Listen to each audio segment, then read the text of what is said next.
I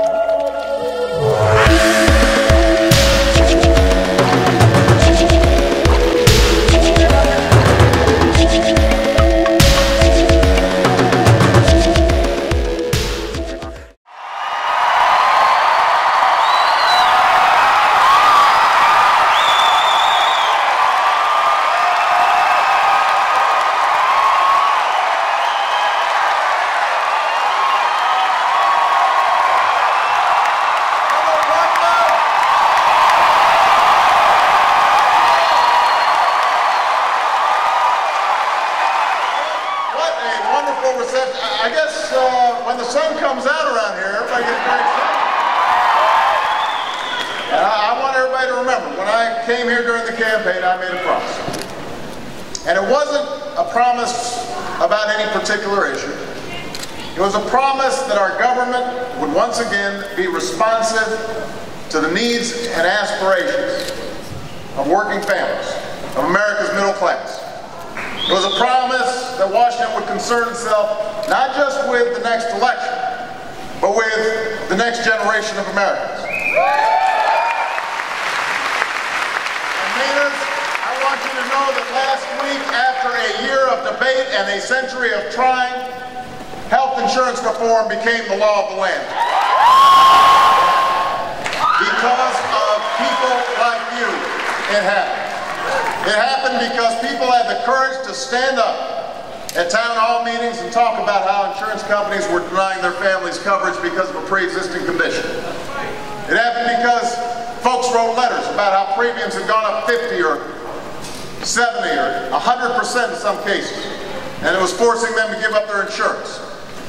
It happened because countless small business owners and families and doctors shared stories about a healthcare system that was working better for the insurance industry than it did for American people. The future looks stronger and more hopeful than it has in some time. But the thing is, though, you have to love some of the pundits in Washington. Every single day since I signed the reform law, there's been another poll or headline said, "Nation's still divided on health care reform. Polls haven't changed yet." Well, yeah, it just happened last week. It's only been a week. So before we find out if people like health care reform, we should wait to see what happens when we actually put it into place. It enshrines the principle that every American should have the security of decent care, and that nobody should go bankrupt because they've got a kid who's sick with a pre-existing condition. They'll have to finally acknowledge that this isn't a government takeover of our healthcare system. They'll see that if Americans like their doctor, they will keep their doctor, and if you like your insurance plan, you will keep it. No one will be able to take that away from you.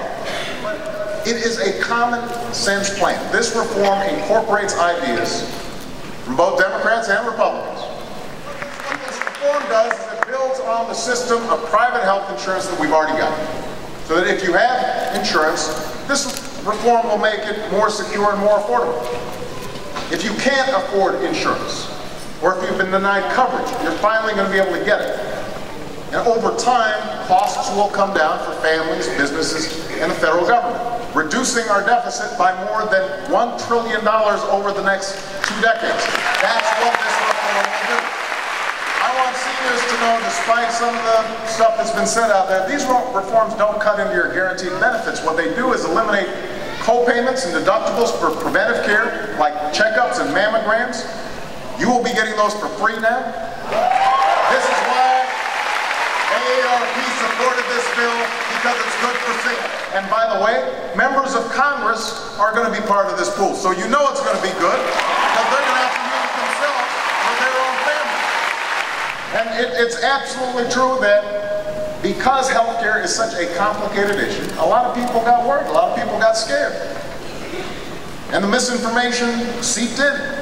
And then the process was ugly and everybody was arguing and there's all kinds of stuff going on in the Senate and the House, and everybody just said, this looks like a mess. I understand that. That's part of our democracy. This is democracy is a messy business. It is the worst form of government, except for all the other ones that have been tried. That's what Winston Churchill said.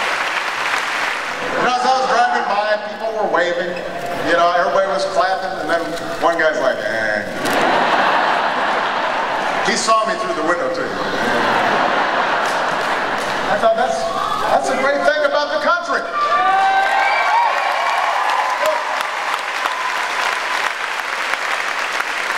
But I want everybody to learn the lesson from this debate. In reaching this milestone, it doesn't represent the end of all our problems. We still have jobs to create and deficits to reduce. We still have children to educate. We still face enormous challenges in this country.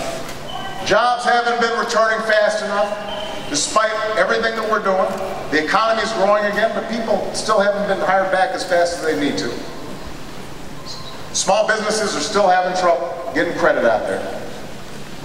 So there are all kinds of issues we're going to have to work on. But what this fight has taught us about ourselves and about this country, it's bigger than any one issue.